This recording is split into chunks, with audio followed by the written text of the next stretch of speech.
வணக்கம்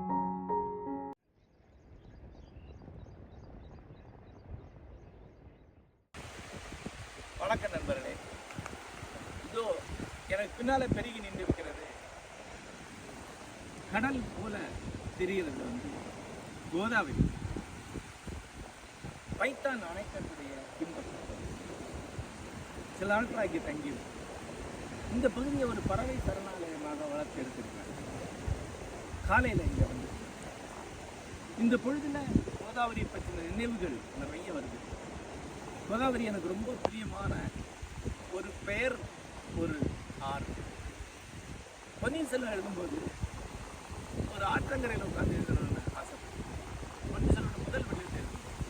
இப்போ மணிரத்னம் சொல்லி ஏற்பாடு செய்து இளமஞ்செனியில் அங்காடு விஜயவாடா பக்கத்தில் கோதாவரி கடல் கடக்கக்கூடிய இடத்துல இருந்து ஒரு 10 கிலோமீட்டர் உள்ள ஒரு இடத்துல போய் தங்கியிருக்கோம். லங்கானா கடல் நடுவே அல்லது ஆறு நடுவே இருக்கக்கூடிய தீவு. அது ஒரு தீவு தான், தென்னை மரம் கடந்த ஒரு தீவு. அங்கே ஒரு 16 கால்களின் மேல் நின்று கொண்டு இருக்கக்கூடிய ஒரு ஓய்வு விடுதியில் தங்கி அதில் முதல் வழியாக எழுதினேன். அதில் 1 மாதம் அங்கே தங்கியிருந்தேன். என்னோட உதவி இயக்குனராக அங்கே இருந்த இயக்குனர் தனா இருந்தார். அப்புறம் என்னோட நண்பர்கள் கிருஷ்ணன், அரங்கசாமி எல்லாருமே அங்கே வந்திருக்காங்க. நதி நீராடி இருக்கு. கல்பட் நாராயணன் வந்திருக்காங்க. அதுக்கு முன்னாடி ஒரு 14 பேர் கோதாவரியில் ஒரு படகுல 2 நாள் முழுக்கவே தங்கி பேசி பயணம் பண்ணி கோதையின் மடியில்ங்கிறது அதை எழுதி. அப்போ மணலில் படகு மாட்ட நாங்கள் இறங்கி தள்ளணும், பெரிய படகு. அப்போ சொல்லிக்கிட்டோம், இந்த உலகத்திலே காரை தள்ளணும் இருக்கிறாங்க, கப்பலை தள்ளது நம்ம கோஷ்டி மட்டும்தான். குடி இல்லாமல் பொன் இல்லாமல் ஒரு 14 ஆண்கள் மட்டுமே இருக்கக்கூடிய ஒரு குழு அந்த படகை ஓட்டிய சமதாரி பார்க்கவே இல்லை. அவர் எங்களை அந்தரிக்கு மெண்டலும் அப்படின்னாரு. அதையே ஒரு பாட்டாக மாற்றிட்டோம், எந்தரோ மகானுபாவரு அந்தரிக்கு மெண்டலும். எவ்வளோ நினைவுகள் இருக்கு கோதாவரி. ஆந்திரா அந்த வகையில் மிகப்பெரிய அதிர்ஷ்டம் செஞ்சு 2 பெரிய நதிகள் இருக்கு. ஒன்று கிருஷ்ணா, இன்னொன்று கோதாவரி. கிருஷ்ணா இதை விட பெரிய கோதாவரியும் பெரிய நதி தான்.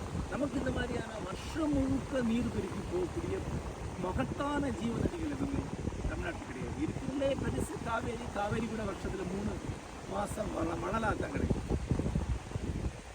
இந்தியாவில் இந்த மாதிரியான பெரு நதிகள் சிந்து, கங்கை, பிரம்மபுத்திரா, மகாநதி, துங்கபத்ரா, கிருஷ்ணா, கோதாவரி, காவேரி நிறைய இருக்கு.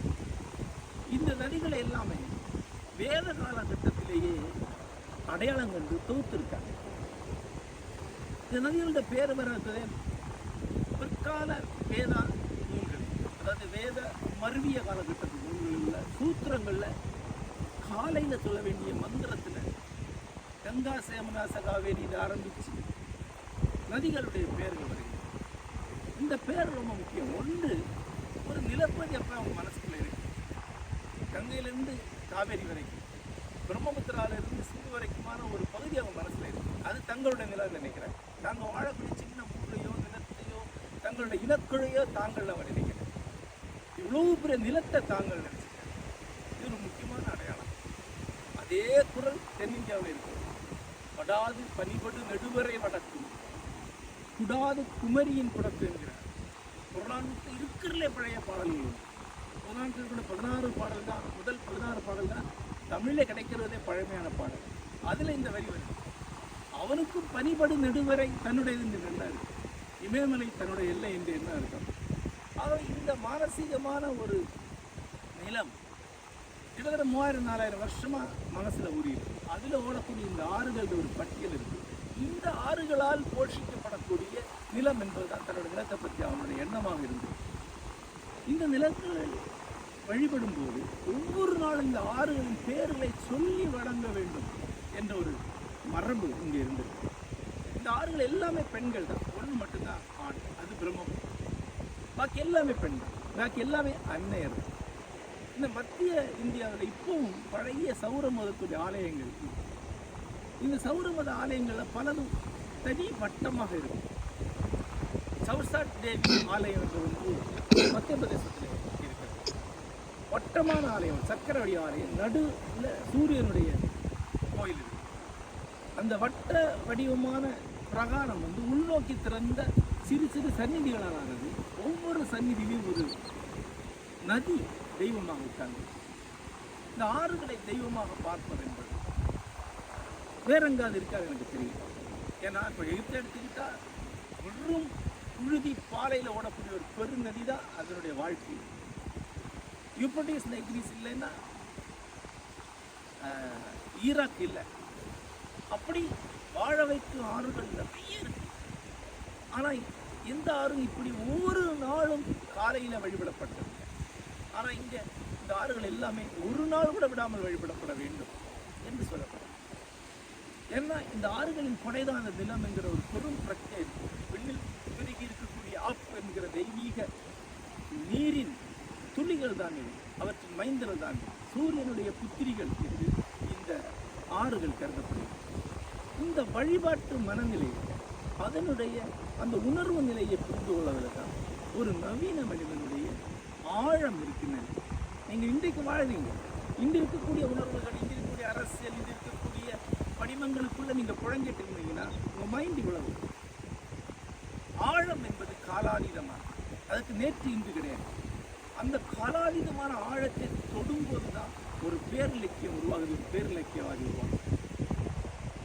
அப்போ இந்த நதிகளை வழிபடக்கூடிய இந்த மனநிலையை இன்று எப்படி நம் மனம் சென்று தொடுகிறது என்பது ரொம்ப முக்கியமாக இருக்கு. அந்த காலத்தில் ஆறுகளை தெய்வமாக நினைச்சாங்க என்று சொல்லுவாராண்டா, அவன் ஒரு சமகால வாழ்க்கை கொண்ட அற்ப மனம் கொண்டவர் வந்தான் நான் நினைக்கிறேன்.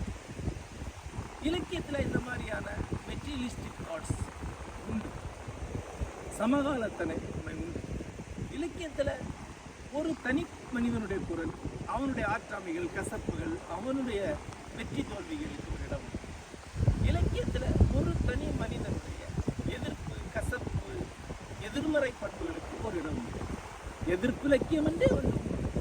இன்னும் நவீன இலக்கியத்தில், நவீனத்துவ கால இலக்கியத்தில் கணிசமான படைப்புகள் ஒரு தனி மனிதனின் எதிர்ப்பு குரல்கள், அதுக்கெல்லாம் ஒரு இடம் உண்டு. அது வழியாக ஒரு சொசைட்டி தன்னை மாற்றிக் கொள்கிறது, ஒரு மறுபரிசீலனை செய்கிறது, முன்னாக இருக்கிறது. அதற்கு ஒரு பெரும்பங்கு உண்டு நான் நினைக்கிறேன்.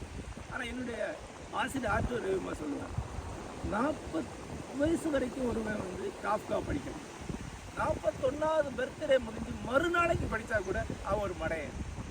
ஏன்னா அது இளமையில் நமக்கு ஒரு எதிர்ப்புலம் இருக்குது. நான் வேற, இதுவரைக்கும் உள்ளது வேற, நான் வேற அப்படின்னு நாம் நினைச்சுக்கிறோம். அந்த நினைப்பை வெளிப்படுத்தக்கூடிய படைப்புகள் மேலே ஒரு ஆர்வம் உருவாகுது, அது இயல்பு தான். நண்பர்களே, பகவை தாண்டும் போது நாம் என்று நாம் உணர்வது ஒரு சின்ன டிராப் தான். இந்த பொறுப்பு தான் இன்னைக்கு இருந்துட்டு என்றும் இருக்கிற அந்த பொறுப்பில் ஒரு டிராப் தான், ஒரு துளி. அதுக்கப்புறம் நான் ஒன்று இல்லை என்ற ஒரு பேருணர்வு அவருக்கு ஏற்படுது. துளி உணர்வினும் பேருணர்வு, அதை அடையக்கூடியவன் தான், அதை வெளிப்படுத்தக்கூடியவன் தான் உண்மையிலே பெருப்பன். ஒரு சமூகத்துடைய படைப்பு என்பது, அதனுடைய இலக்கியம் என்பது, இந்த எதிர்ப்பு இலக்கியம் அதனுடைய அபரேஷன்ஸா, விதிவிலக்கா, மீறலா இருந்து கொண்டிருக்கலாம் என்றாலும் மைய பேரோட்டமாக இருக்கக்கூடியது எப்போதுமே நேர்நிலையானதான். எந்த பண்பாடும் எதிர்மறை பண்பாடாக நீடிக்க முடியும். ஏன்னா மக்கள் வாழணும், நேற்று இன்று நாளையோட இணைத்து கொண்டு ஒரு வாழ்க்கையை உருவாக்கணும். முன்னோர்களும் வரும் தலைமுறையினரும் ஒன்று என்ற உணர்வை ஒருவர் தான் வாழும் காலத்தில் அடையணும். அதெல்லாம் நேர்நிலை உணர்வுகள், நேர்நிலை உணர்வுகள், நேர்நிலை விடுமியங்கள் தான் ஒரு சொசைட்டியை வாழ வைக்கும். எந்த சொசைட்டியும் அதை நம்பித்தான் வாழ்ந்துட்டு. ஆக எதிர்மறை பண்புகள், அபரேஷன்ஸ் எல்லாம் இலக்கியத்துடைய உதிரிகள் தானே வழிய மையப்போக்கு என்பது, பேரிலக்கியம் என்பது எப்போவுமே பாசிட்டிவானது. நண்பர்களே, இந்த பாசிட்டிவான பேரிலக்கியத்தை உருவாக்கக்கூடியவனுடைய உணர்வு நிலையம் அவன் செல்ஃப் சஸ்பென்ஷன் வழியாகத்தான் இந்த பெருங்கால பெருக்கை அடைய முடியும். தன்னை தொன்று அவன் ரத்து பண்ணிகிட்டே இருக்கான். தானற்ற ஒரு நிலையில் அவன் இருக்கும். அந்த நிலையில் அவன் இல்லாமலாக, தனிப்பட்ட முறையில் இல்லாமலாக, ஆனால் வேறொன்றாக, அது அந்த பண்பாடே அவன் என்றான். ஒரு படைப்பாளி அவனுடைய பண்பாடே அவன் என்றாகும், அவனுடைய பண்பாடே அவனுடைய உள்ளம் என்றாகும். அந்த பண்பாட்டுடைய சரியான பிரதிநிதியாக ஆகும்போது அவன் பேரிலக்கிய படைப்பாளிகள். உலகம் முழுக்க நாம் வாசித்துள்ள எல்லா பேரிலக்கிய படைப்பாளிகளும் ஒரு பண்பாட்டுடைய நேரடியான சரியான குரல்களாக பிரதிநிதித்துவப்படுத்துகிறீர்களாக. ஒரு ஏரியின் மடை போல, மடையை நீங்க பாக்குறீங்க, அந்த பின்னால ஏரி இருக்கு. அதுபோல ஆகிவிடும். கடவுள் தன் ஒரே பேரான புத்திரனை இங்கு அனுப்பினார் என்று சொல்வது போல ஒரு பண்பாடு தன்னுடைய ஒரே பேரான மனிதனை இங்கு அனுப்புறது தான் பேர் இலக்கியம். அவன் வழியாக வெளிப்படுவது, அந்த பண்பாடு பேசுவது. தெய்வம் ஒரு மனித உடல் வழியாக வெளிப்படுவது போல, தெய்வம் ஒரு நாவில் தன் குரலை கொண்டு வந்து வைப்பது போல, அந்த பேருணர்வை அந்த துளி உணர்வு வழியாக தன் மறுப்பு வழியாக அடையக்கூடிய ஒரு இந்த ஆறை பார்க்கும்போது வரக்கூடிய உணர்வு என்பது ஒரு காலாதீதமான ஒரு விம்மல் தான். ஆயிரக்கணக்கான ஆண்டுகளாக தெய்வம் என கருதப்பட்ட தூய நீர், ஆயிரக்கணக்கான ஆண்டுகளாக ஒவ்வொரு நாளும் சான்றோரால் ஞானிகளால் எண்ணி எண்ணி அடக்க முடியாத அளவுக்கு ஞானிகளால், அதில் ஒருவரை நாம் பார்த்தால் கூட அடிபணிய வேண்டிய அளவுக்கு ஞானிகளால் ஒவ்வொரு நாளும் வழிபடப்பட்ட ஒரு தெய்வம் இது என்ற உணர்வினாலே, இப்படிப்பட்ட தெய்வங்களால் ஆனது ஒரு பெருநிலம் என்ற உணர்வினாலே, அது ஒரு தேசிய உணர்வு அல்ல, ஒரு மானுட உணர்வு கூட. அந்த பிரபஞ்சம் அவ்வளவு ஆறுகளை அவன் பார்க்க ஆரம்பிக்கும். நீரெல்லாம் கங்கை என்று அதே தொல் வேத நூல் தான் சொல்லும். எல்லா நீரும் கங்கை தான். அமேசான் நூல். நான் மிசிசிப்பி கரையில் இருக்கும்போதோ அல்லது ஜீன் கரையில் இருக்கும்போதோ அதே பேருணர்வை அடையும். எத்தனை கோடி மக்களை வாழ வைத்த நீர் என்ற உணர்வை அடையும். அதே பேருணர்வுடன் அதே மன விம்மலுடன் தான் நைல் நதியை தொட்டு இந்த இடத்துல நிற்கும்போது அந்த அழிவற்ற பேருணர்வு துணியாக நான் இருக்க வேண்டும். என்னுடைய இறுதி தன்னிலையும் இழந்து வெறும் சொல் என நிற்க வேண்டும். அந்த சொல் என்னுடைய மரபின் சொல்லாக இருக்க வேண்டும், என்னுடைய முன்னாளும் சொல்லாக இருக்க வேண்டும், என்றும் திகழும் ஒரு சொல்லாக